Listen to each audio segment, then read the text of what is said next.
Gostaríamos agora de convidar para fazer uso da palavra o senhor Luiz Antônio Bins, secretário adjunto da Secretaria da Fazenda do Rio Grande do Sul. O tema...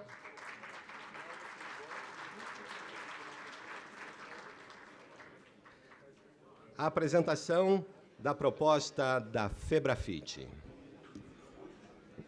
Bom dia a todos. Gostaria inicialmente de agradecer o convite da Fresp e do BID, que faço nas pessoas do presidente da Fresp, Rodrigo Espada, e do presidente do BID, José Tostes. Nossa satisfação em poder participar desse evento do movimento do Seminário Internacional Tributo ao Brasil, a reforma que queremos. Até o nome é bastante elucidativo e oportuno, né? Dá muito a ideia da sociedade discutindo um modelo de tributação para oferecer para o país em benefício da própria sociedade, né? Nós vamos falar sobre a proposta de reforma tributária da FEBRAFIT, né? Uma proposta que foi construída em 1999, já fazem, portanto, quase 20 anos, e quando se faz o comparativo com uma série de discussões que temos hoje no país, se vê que ela tem ainda questões bastante atuais, algumas das quais, inclusive, já implementadas ao longo desses quase 20 anos no próprio sistema tributário brasileiro. Queria até cumprimentar nosso presidente da FEBRAFIT, colega Roberto Kupski, pela iniciativa que teve, junto com a diretoria da época, em realizar essa proposta de reforma tributária, e para nós foi um privilégio poder participar do grupo de estudos que formulou a proposta da FEBRAFIT. Nossa proposta de trabalho, então, primeiro fazer algumas considerações gerais sobre a reforma tributária, a proposta da FEBRAFIT, que é uma proposta ampla de reforma do sistema tributário, e depois uma proposta bem restrita, fazendo algumas modificações somente no ICMS, com base num estudo que é feito no estado do Rio Grande do Sul, a partir da tese de doutorado de um dos nossos colegas da Receita Estadual, que é o Giovanni Padilha da Silva. Então, algumas considerações gerais sobre reforma tributária. Primeiro, há muito tempo se diz e se fala em reforma tributária. Nós achamos que deveríamos, antes de discutir reforma tributária, a gente deveria discutir a própria reforma fiscal, definir que país nós queremos, quais são as atribuições, quais são as competências, quais são os serviços que o país deve prestar à sociedade, para, a partir daí, se definir o montante de recursos necessários e o modelo tributário a ser implementado para suprir o estado dos recursos necessários. Por outro lado, a Constituição de 1988, ela alterou de uma forma bastante radical o nosso sistema tributário. E se a gente for fazer uma retrospectiva, nós vamos ver que, desde lá, nós nunca paramos de discutir reforma tributária. Reforma tributária, e discutir reforma tributária é que nem carnaval. Todo ano tem de novo. Assim como temos carnaval todo ano, nós todos os anos discutimos reforma tributária no país. Muitas mudanças foram feitas de forma fatiada, alterando pequenas situações em cada um dos tributos, em princípios gerais, mas reformas amplas, a reforma ampla, a partir de 1988, nunca mais foi feita. E por quê? Porque, como todos nós sabemos, é difícil se fazer uma reforma tributária, até mesmo pelo conflito de interesses que existem. Nós temos conflito entre as diferentes esferas de poder, União, Estados e municípios. Nós temos conflitos internos a uma esfera de poder, por exemplo, entre os Estados. E nós temos, talvez, o principal dos conflitos entre Estado, lato sensu, e a sociedade. Enquanto um clama por redução de tributos que a sociedade, outro tem cada vez uma maior necessidade de arrecadação para poder prestar serviços para a própria sociedade. Mas, indiscutivelmente, nós estamos frente a uma imperiosa necessidade de mudarmos nosso sistema tributário. Nós temos inúmeros problemas. Nosso sistema tributário é extremamente complexo, e em todos os tributos, seja no tributo de renda, nós temos, no tributo sobre a renda, nós temos problemas, nos tributos sobre a propriedade, com uma pequena incidência, nós temos problemas, nos tributos sobre o consumo, indiscutivelmente, estão localizados os nossos principais problemas. E a tributação sobre o consumo representa 49% da arrecadação tributária do país. Significa que mais ou menos 16% do PIB é carga tributária que vem da tributação sobre o consumo. e é onde nós temos realmente os maiores problemas em termos de tributação. E talvez a gente esteja novamente, diante de uma oportunidade de fazer reforma tributária, até mesmo em função dessa terrível situação econômica, a pior recessão econômica da história da República, uma situação fiscal de todos os entes políticos muito dramática, diversos estados não conseguem nem mesmo pagar em dia os seus servidores. Então, talvez estejamos diante de uma oportunidade de fazer mudanças significativas que possam trazer mais competitividade, mais neutralidade, mais simplificação, maior eficiência ao nosso sistema tributário. Mas, qualquer que seja a reforma que venha a ser implementada, é importante que ela respeite uma série de princípios, né, que qualifique o nosso sistema tributário, qualifique a nossa imposição tributária, simplifique, não aumente a carga tributária e preserve a federação. Talvez o custo político e institucional deva ser limitado à preservação do federalismo fiscal brasileiro. Quando se faz uma avaliação da participação em termos de responsabilidades administrativas dos entes subnacionais e se compara com a receita líquida disponível para os entes subnacionais, se vê realmente que nós temos um desencontro entre as competências administrativas e a existência de recursos necessários para que possam ser efetivamente exercitadas e implementadas essas competências administrativas. 56% da receita líquida disponível do país pertence à União.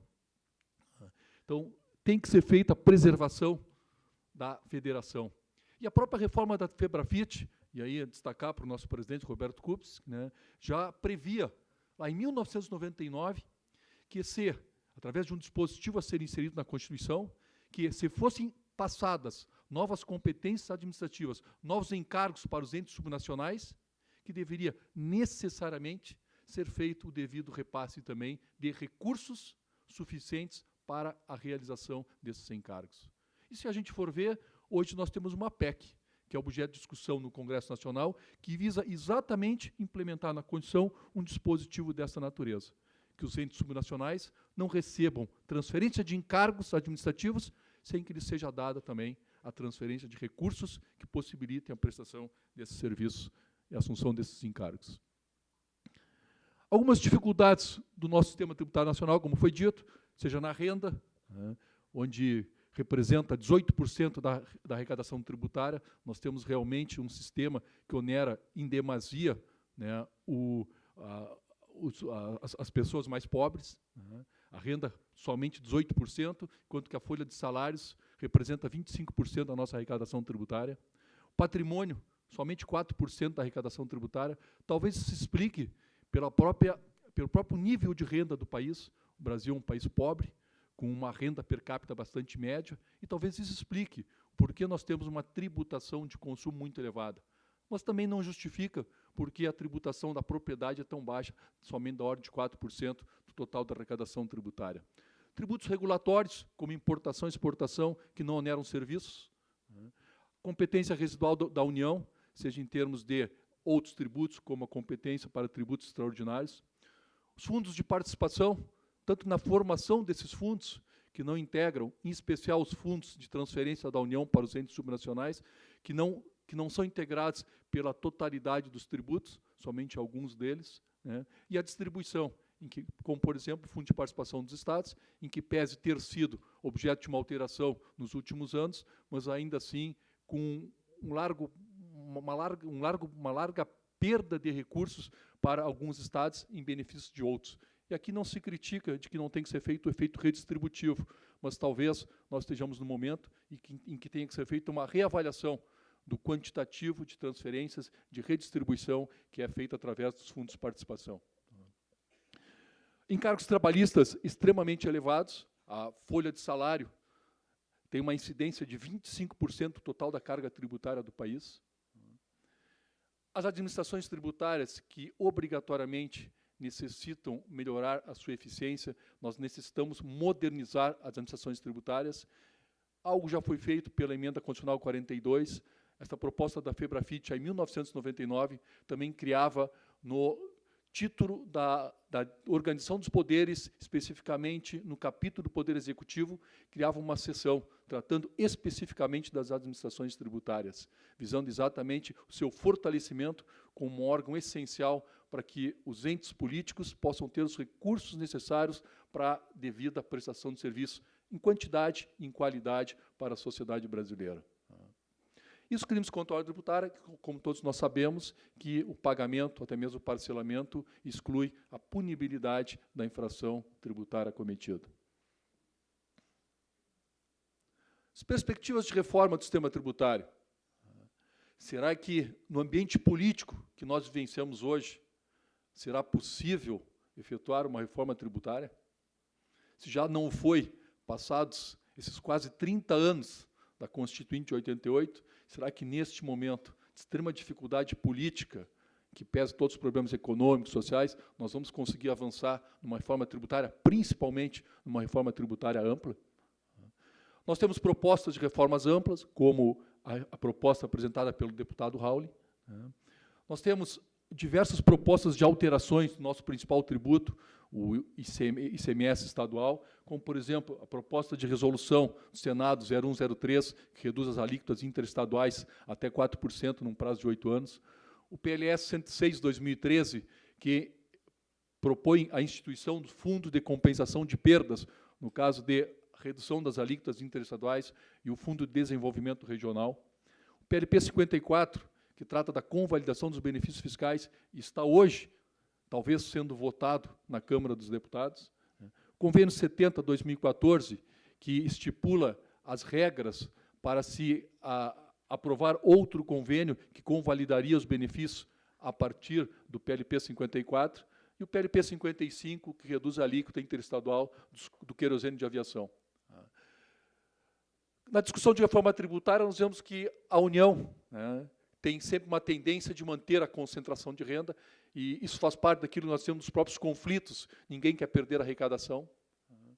Os estados e municípios também, por seu lado, fazem todo o possível para evitar tanto perda de recursos, tanto perda de receita líquida disponível, como até mesmo a perda da competência impositiva, que é a capacidade de instituir tributos, e que nós consideramos fundamental para a existência e a sobrevivência de uma federação onde efetivamente prevaleça um federalismo fiscal que propicia a todos os níveis de governo recursos suficientes para a prestação de serviços.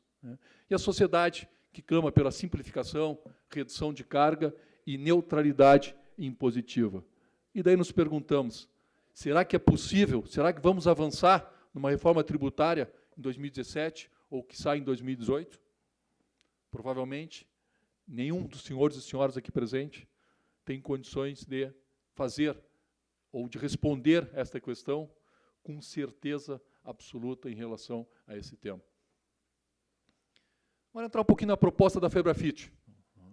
Os princípios elementares, passar bem rápido, neutralidade, competitividade e justiça fiscal, fazendo com que a tributação não interfira nas decisões nem de investimento e nem de consumo, e que efetivamente se possa ter um sistema tributário que seja mais progressivo e não tão regressivo como nós temos no país, principalmente em função da tributação do consumo. Uma realização do mercado interno, como apresentado pelos nossos colegas espanhóis, a importância de se realizar o mercado interno. Nós temos 200 milhões de consumidores no país, portanto, a possibilidade de construir um enorme mercado interno que possa trazer benefícios para toda a sociedade. Desoneração de investimentos e políticas desenvolvimentistas, simplificação da tributação. Nós temos elevados custos de conformidade no país, uma demasiada necessidade de alocação de recursos humanos para o cumprimento das obrigações acessórias, que devem ter, como todos nós sabemos, um mero fim instrumental em termos de tributação. O não aumento do risco da evasão fiscal, a redução da informalidade, e pelo que vimos aqui, a sonegação, a evasão fiscal, ela é bastante grande, não somente no Brasil, mas em todos os lugares, que foi colocado pelos colegas espanhóis, uma sonegação da ordem de 17% em relação ao IVA na Espanha. Federalismo fiscal, fortalecimento das administrações tributárias e, como não poderia deixar de ser, a minimização dos riscos de transição. A proposta da FEBRAFIT, ela parte do pressuposto de que a distribuição de competências ela deve se consubstanciar com base na especialização de bases tributárias. De sorte que a União teria a imposição ou a tributação sobre a renda e também os tributos regulatórios. Os municípios ficariam com a integralidade da tributação sobre a propriedade. E aos estados e Distrito Federal seria passada a imposição ou a tributação no âmbito dos impostos sobre o consumo.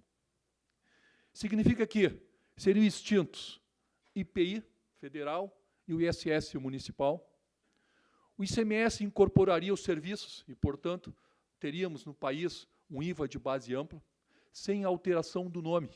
Como o ICMS hoje já é um imposto sobre operações relativas à circulação de mercadorias e sobre prestações de serviços, em que pese duas situações específicas, transportes interestaduais, intermunicipais e comunicação, passaria ou ficaria com a mesma denominação, a mesma natureza jurídica. Continuaria sendo imposto sobre operações de circulação de mercadorias e sobre prestações de serviço, mas de forma ampla, sobre a integralidade do serviço.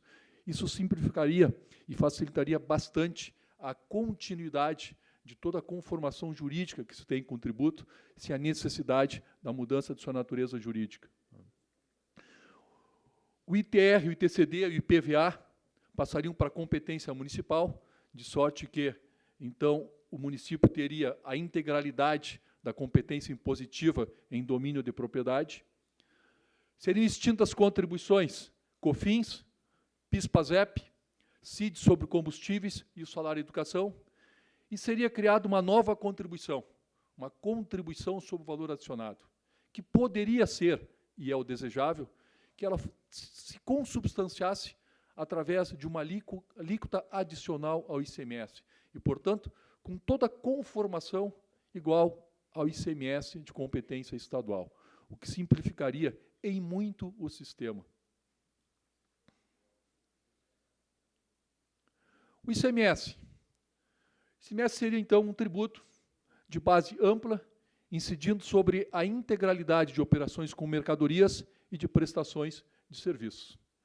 A competência seria estadual, seria mantida a competência impositiva dos estados, sendo que a lei complementar poderia ser também de iniciativa dos governadores, representados por 1/3 dos governadores, ou das próprias assembleias legislativas, representados por 50% das assembleias, sendo que cada uma delas deveria aprovar a proposta de lei complementar por maioria absoluta, 50% dos deputados. As alíquotas seriam uniformes nacionalmente. O estudo da FEBRAFIT, na época, previa que deveria ter até 5 alíquotas. Hoje, qualquer avaliação que se faça, já se acha, né, já se conclui que a existência de 5 alíquotas também já é uma quantidade bastante indesejada. Nós temos que caminhar para a existência de uma alíquota única ou um menor número possível de alíquotas, visando a simplificação e a redução da complexidade da tributação. Mas teríamos, então, na proposta inicial da FEBRAFIT, 5 alíquotas, né, uniformes nacionalmente, que seriam definidas em termos de quantitativo pelo Senado, através de resolução do Senado Federal, e a definição de que mercadorias e serviços seriam sujeitos a cada uma das alíquotas seria feita através do CONFAS. Os estados poderiam aumentar as alíquotas em relação aos combustíveis e mais 5 espécies de mercadorias, aumentar em até 5%, e algumas mercadorias, como fumo e bebidas, também poderiam ter alíquotas diferenciadas daquelas definidas pelo Senado Federal. O novo ICMS seria avesso, em regra, a benefícios fiscais. Muito poucas isenções, algumas situações específicas ligadas à cultura, a medicamentos, e algumas isenções possíveis de serem aprovadas no CONFAS, mas, como regra, seria um tributo avesso a benefícios fiscais. Ele seria definido através do princípio do destino, então a tributação seria do estado onde localizado o consumidor, mas a cobrança poderia ser na origem. A proposta não define se a cobrança seria na origem ou no destino, define que a destinação da receita é para o estado de localização do consumidor, mas que, por questões instrumentais, por questões de controle, de facilidade e de garantia de arrecadação, a cobrança poderia ser na origem. Pelo que nós vimos, no que nos foi apresentado agora pelos colegas espanhóis, o fato de a tributação acontecer no destino, sem que a cobrança seja na origem, causa problemas também na União Europeia. A harmonização nacional seria feita através de lei complementar, resolução do Senado e através do CONFAS, como é feita hoje, né? E o CONFAS seria, efetivamente, o guardião da harmonização nacional. A lei complementar do ICMS, né, preveria a forma de aplicação do princípio do destino, o regime de compensação do imposto, garantindo, entretanto, o reconhecimento dos créditos pela aquisição de bens para o ativo permanente. Aqui nós também já estamos avançando no sentido de que deveríamos passar a utilizar o sistema de créditos financeiros, não mais o sistema de créditos físicos, que seria uma grande evolução para o imposto. A lei complementar preveria também a forma de utilização do saldo credor acumulado, definiria a substituição tributária, as normas gerais do procedimento tributário administrativo estadual, então nós teríamos uma uniformidade, uma harmonização em termos de procedimento administrativo tributário em relação a todos os estados, que traria uma bastante simplificação e facilitação para o contencioso para os nossos contribuintes. Sanções para estados e agentes pela prática de infrações no âmbito da harmonização da legislação tributária. Em relação à guerra fiscal, a proposta, então, ela apresenta instrumentos bem fortes no sentido de se eliminar essa que é uma das piores situações que nós temos em termos de tributação no país. Quais seriam esses instrumentos? Primeiro, a tributação no destino. Segundo, a quase extinção de benefícios fiscais. E terceiro, a existência de sanções para os estados e para os agentes políticos que descumprirem as regras de harmonização. E se esperava, na época que se fez o estudo, 1999, e revisitado em 2008, se esperava um ganho de produtividade no ICMS em torno de 10% e 15%. Impostos municipais. Nós teríamos uma grande especialização tributária e, em consequência, um aumento também significativo da produtividade e da eficiência. O IPVA, fato gerador, seria no município de residência ou da sede, incidirá sobre a propriedade de embarcações e aeronaves, então, se resolvendo definitivamente esta gama de bens que não são sujeitas à tributação à propriedade, até mesmo por decisões do nosso Supremo Tribunal Federal. A alíquota mínima seria definida pelo Senado Federal, tentando se evitar a guerra fiscal no âmbito do IPVA, e também seria avesso a benefícios fiscais, exceto algumas hipóteses autorizadas pela própria Constituição e implementadas, se fosse o caso, por lei municipal, e algumas situações definidas em lei complementar que regularia o imposto em nível nacional. O ITCD e o ITBI manteriam os atuais princípios informadores, o ITR também teria os princípios previstos em lei complementar, o que possibilitaria a aplicação de uma política fundiária comum em todo o país, e o IPTU manteria os atuais princípios informadores. Em termos de contribuições sociais, é proposta a criação, então, da contribuição sobre o valor adicionado, agregando COFINS, PIS/PASEP, salário e educação e CID combustíveis. Teria uma similaridade com as operações de circulação, ou teria a base de incidência, seriam as operações de circulação de mercadorias e prestações de serviços, portanto, a mesma base de incidência do imposto, e o desejável, que observasse todos os princípios informadores aplicáveis ao estadual ICMS, através de uma alíquota adicional ao ICMS, que na época que se fez os estudos, se previa que deveria ser no máximo de 75% da alíquota do ICMS. Hoje, quando se compara os números da arrecadação do imposto estadual com os números das contribuições, se vê que essa alíquota poderia ser no máximo de 60%. Então, em função da evolução, principalmente das contribuições, já seria possível se ter uma redução bastante significativa nessa alíquota comparativa entre o novo ICMS e a CVA. E ainda, de uma forma residual, é proposta a criação de uma contribuição sobre receita ou faturamento para tributar, eventualmente, algumas situações relativas a contribuintes que não ficassem sujeitos à imposição tributária pela CVA, e que seria também obrigatoriamente não cumulativa e incidiria na importação e não incidiria na exportação. Em relação à partilha de receitas, no tocante à arrecadação da União, a base de partilha, diferentemente do que é hoje, seria envolvendo todos os impostos, CID e contribuições sociais, exceto a contribuição para o INSS e a contribuição que é devida pelos servidores públicos.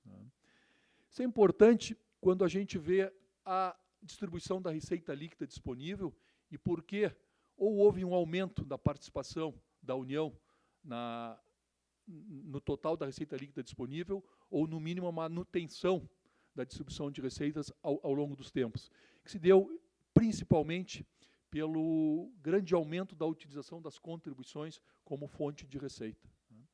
Se a gente for fazer uma avaliação comparando no tempo o efeito ou qual era a participação dos tributos da União que eram compartilhados com estados e municípios em 1985, com o que nós temos hoje, existe uma disparidade enorme. Em 1985, 80% das receitas da União eram compartilhadas com estados e municípios. Hoje, em 2015, somente 45% dessas receitas são compartilhadas. Isso deve principalmente à massiva utilização das contribuições a partir dos anos 90 por parte da União. Naquela época se previa que a participação dos estados e municípios na arrecadação da União seria da ordem de 19% em 2008, quando se fez uma reavaliação da proposta da FEBRAFIT, né, e que no 7º ano ela chegaria a 22,5%. Então, fazendo uma distribuição diferente do que nós temos hoje e beneficiando os entes subnacionais em relação à receita líquida disponível. E seriam criados também um fundo de desenvolvimento estadual e um fundo de compensação das exportações. Que até esse fundo de compensação das exportações substituiria aquelas compensações que nós temos em relação ao IPI, a Lei Candir e o Fundo das Exportações, o FEPEX. E que hoje é uma das principais bandeiras quando se discute federalismo fiscal no país e quando se discute a situação fiscal dos entes subnacionais, principalmente daqueles estados que se encontram mais endividados. Em relação à participação dos municípios no ICMS, então nós teríamos então o ICMS com base ampla, incorporando os serviços na base atual de mercadorias, a participação continuaria da ordem de 25%, sendo que até 65% seria, ou no mínimo 65% seria distribuído pelo valor adicionado, no mínimo 10% pelo critério da população, isso é uma inovação então que nós temos hoje na Constituição de 88, e até 25% por outros critérios previstos na legislação estadual. E a proposta prevê também uma limitação de participação no ICMS aos municípios. O município não poderia receber mais do que 4 vezes a média do retorno ICMS per capita estadual. Isso é para fazer com que se evite algumas situações em que alguns municípios recebem valores e participações significativas em relação ao índice de participação do ICMS e, no mais das vezes, em face de investimentos que foram feitos e que não decorreram de uma aplicação ou de um esforço localizado no próprio município, e sim decorrem de políticas nacionais, de grandes investimentos nacionais, em alguns casos estaduais. Aqui, em relação à administração tributária, como nós dissemos, a proposta já previa, em 1999, a necessidade do fortalecimento da União, o que, em parte, foi feito através da Emenda Constitucional 42 de 2003 e que também é objeto de discussão da PEC 186 de 2007 no Congresso Nacional. E que criava, portanto, como dissemos, uma seção específica da administração tributária, com o artigo 91A, no capítulo 2, que trata do Executivo, no título 4, que trata da organização dos poderes na Constituição Federal, prevendo autonomias orçamentária, financeira, administrativa e funcional, competência dos servidores em relação ao lançamento, ao controle interno da legalidade e à representação judicial e extrajudicial em matéria tributária, prevê a existência, a instituição de uma lei orgânica da administração tributária e que a escolha do dirigente máximo seja feita através de lista tríplice, definida a escolha pelo senhor governador do Estado, pelo prefeito municipal ou pelo presidente da República.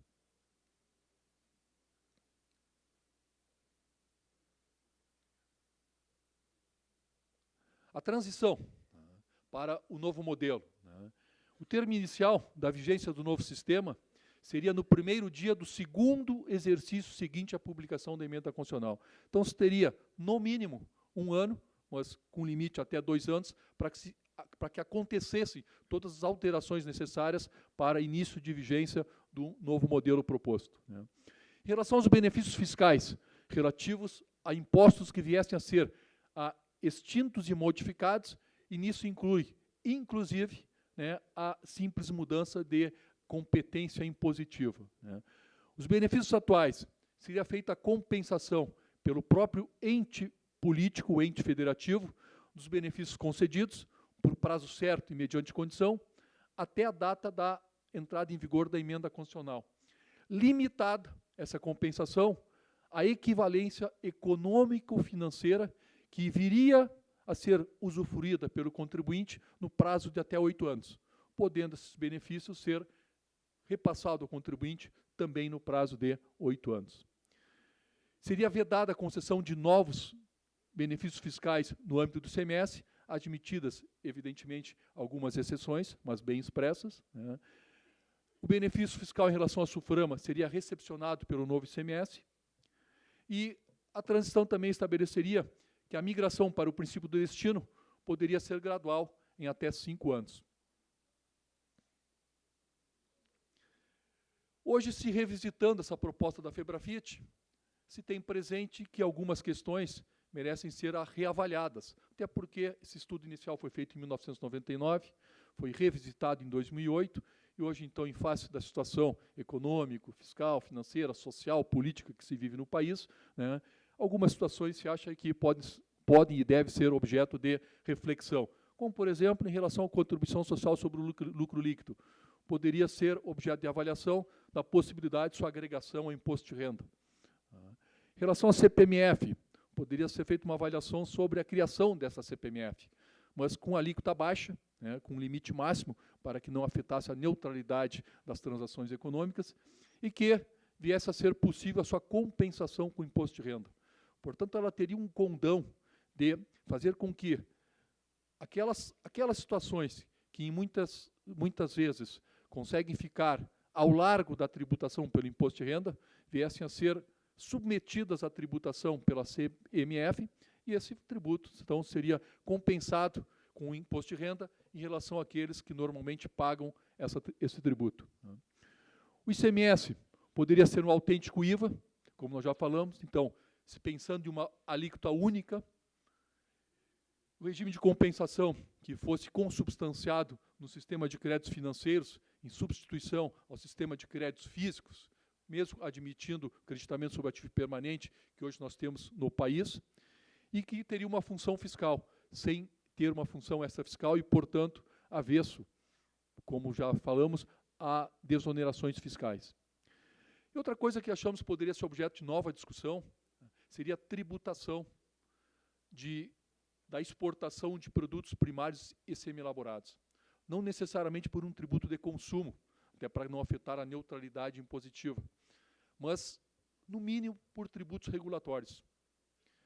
O que nós temos no país hoje é uma situação econômica, fruto, no âmbito do ICMS, em especial pelo advento da Lei Candir, no qual se incentiva a exportação de produtos primários. Além de toda a questão fiscal, que é sofrida pelos estados e também pelos municípios, que 25% do ICMS pertence aos municípios, nós temos, na nossa forma de ver, uma situação que traz riscos à atividade econômica. Nós estamos desindustrializando o país. A desoneração total das exportações, em especial de produtos primários, ela estimula a atividade econômica em terceiros países. Ela gera empregos em terceiros países. Ela gera renda tributária em terceiros países. Em muitas situações, nós exportamos produtos primários e importamos produtos acabados. No Rio Grande do Sul, o complexo do soja foi praticamente dizimado com a desoneração da exportação de soja. Em relação ao minério, a diversos minérios, nós temos também situações similares, nos quais exportamos minério em bruto e importamos aço, metais, produtos industrializados. Será que não é o momento de se rediscutir? E aqui é importante que se diga, não se defende a tributação por um tributo de consumo, porque isso fatalmente iria afetar a neutralidade impositiva. Mas talvez a gente devesse discutir a criação ou a imposição, a tributação através de tributos regulatórios, que tem o condão de, inclusive, poder serem variáveis de uma forma bastante fácil no tempo e em função de determinadas situações. Como nós falamos, ninguém aqui de nós tem condições de dizer se nós vamos ter possibilidade de concretizar uma reforma tributária, principalmente uma reforma tributária ampla, em 2017, 2018 e, quiçá mesmo, em outros anos. E, em face disso, é que a Receita Estadual do Rio Grande do Sul, como também outros estados estão fazendo, começou a fazer uma avaliação sobre a possibilidade de se fazer reformas pontuais. Uma reforma pontual no âmbito do nosso principal tributo, o ICMS.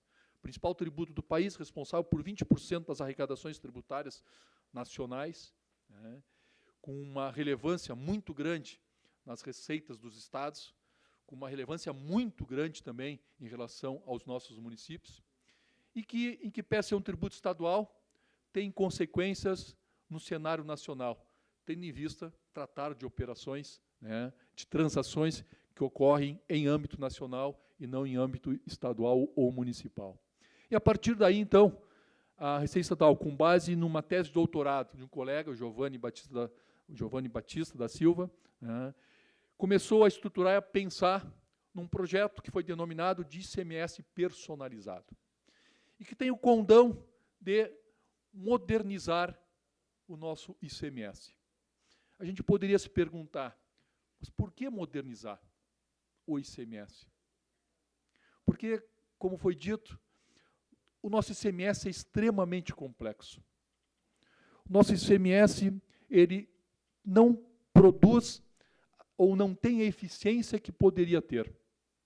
O nosso ICMS é extremamente regressivo, assim como é toda a tributação de consumo. E por que somente fazer? Se é tão importante, se é tão bom, e vai trazer tão bons resultados na nossa visão, por que somente neste momento se fazer uma reforma que parece ser simples? Porque somente agora nós temos condições tecnológicas de fazê-la. Seja em função da nota fiscal eletrônica, seja em função do Cadastro Único Nacional, no qual são cadastradas todas as famílias de baixa renda para fins de gozo, de fruição de benefícios, como Bolsa Família, por parte do governo federal. É a conjugação, a utilização conjugada desses instrumentos é que possibilita a operacionalização, a instrumentalização e a institucionalização do ICMS personalizado. Quando a gente compara o ICMS com o IVA moderno, a gente verifica que o nosso ICMS, né, em termos de local da arrecadação, o ICMS tem o princípio da origem restrito e o IVA moderno, o princípio do destino. A base de sujeição, ICMS é restrita e o IVA moderno ampla, englobando todas as mercadorias e serviços. As isenções abundantes e os benefícios fiscais em geral, abundantes no ICMS e extremamente restritos no IVA. O limite para pequenas empresas, extremamente elevado no ICMS, extremamente elevado no Brasil, não somente em relação ao ICMS, né? Nós temos talvez um dos maiores limites, em que pese a existência de tributações diferenciadas para micro e pequenas empresas no mundo inteiro, em lugar nenhum existe um limite tão elevado como nós temos no Brasil. 80% a 85% das empresas brasileiras ficam sujeitas ao Simples Nacional. Regime de compensação com restrições no ICMS, sem restrições no IVA moderno. Número de alíquotas, mais de 6 no ICMS e uma, que é o ideal, no IVA moderno. E aqui a gente defende o pragmatismo na implementação, na definição e implementação do ICMS personalizado, que vem a ser isso, né? Em termos de modernização, quando a gente verifica aquelas diferenciações entre o ICMS e o IVA moderno, nós podemos facilmente concluir de que algumas delas podem ser implementadas sem a necessidade de alteração constitucional, sem a necessidade de alteração de lei complementar. Podem ser implementadas por uma definição do próprio Estado ou do próprio conjunto dos Estados. Quais sejam, né? A redução de isenções, ou seja, tornar o ICMS praticamente avesso a benefícios fiscais, né? A estipulação de uma única alíquota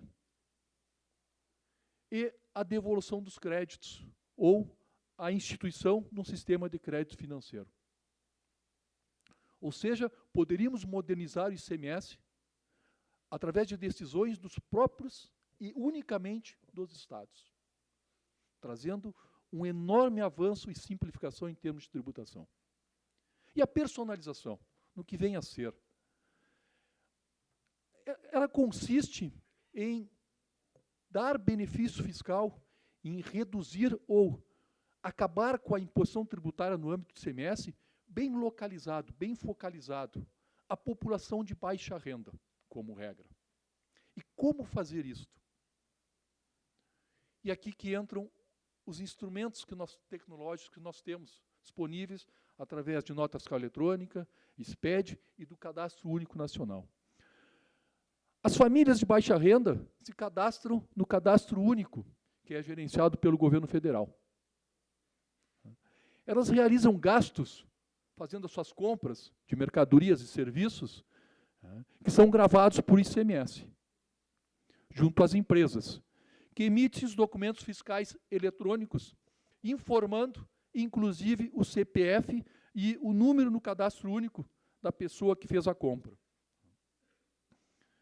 As empresas informam as secretarias de Fazenda as compras que foram feitas, por quem foram realizadas, se a pessoa está no cadastro único ou não, se está qualificada como sendo, integrando uma família de baixa renda e que não deveria pagar o tributo, e calcula o valor do imposto que foi pago, para que ele seja devolvido através do sistema bancário, mediante crédito na conta corrente do consumidor.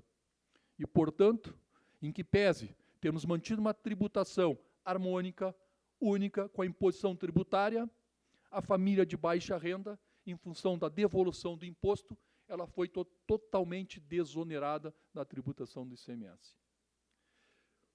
Quando a gente verifica que as famílias que têm renda de até 3 salários mínimos consomem 8,5% da produção nacional, se pode facilmente concluir que o impacto em termos de finanças, em termos de finança pública, ele pode ser facilmente recuperável pela melhoria e pela maior eficiência do sistema. As vantagens do ICMS personalizado, né? Então, o ICMS personalizado ele vai possibilitar uma maior simplicidade, uma maior equidade, uma maior eficiência e, em consequência, ganhos de arrecadação. Maior simplicidade, ela reduz a sonegação e os custos e, portanto, propicia o ganho de arrecadação. E também, ela reduz a sonegação, o que dá maior equidade. A maior equidade aumenta o efeito redistributivo, que, por sua vez, também possibilita um ganho de arrecadação. Processo de convergência da carga fiscal. Hoje nós temos inúmeras alíquotas, mas, em média, a alíquota modal é 17% e 18%, e nós temos alíquotas, naquilo que se chama, em especial, de blue chips, que vão a 25%, 30%, e alíquotas menores, que vão até 7%, e os casos de desoneração, com uma carga final de 0%. Seria feita uma convergência, com uma redução gradativa de alíquotas ao longo dos anos, de sorte que, num determinado número de anos, chegaria a uma alíquota única, que ali foi estipulada como sendo uma alíquota de 21% aproximadamente. Então, esse é um projeto que está sendo pensado e desenvolvido no âmbito da Receita Estadual do Rio Grande do Sul e que nós acreditamos, da mesma forma que tem sido feito no Mato Grosso do Sul e que também é objeto do projeto Viva aqui, de trazer uma simplificação no nosso sistema tributário. Se nós não podemos avançar em termos de uma reforma mais ampla, quem sabe a gente possa avançar em termos de fazer alterações pontuais, significativas, em alguns dos nossos tributos. No nosso caso aqui, é proposta uma alteração no âmbito do ICMS, que vai, no ponto de vista do Estado do Rio Grande do Sul, trazer uma simplificação, uma melhoria da eficiência e uma maior equitatividade no âmbito da tributação do nosso principal tributo sobre consumo. Muito obrigado.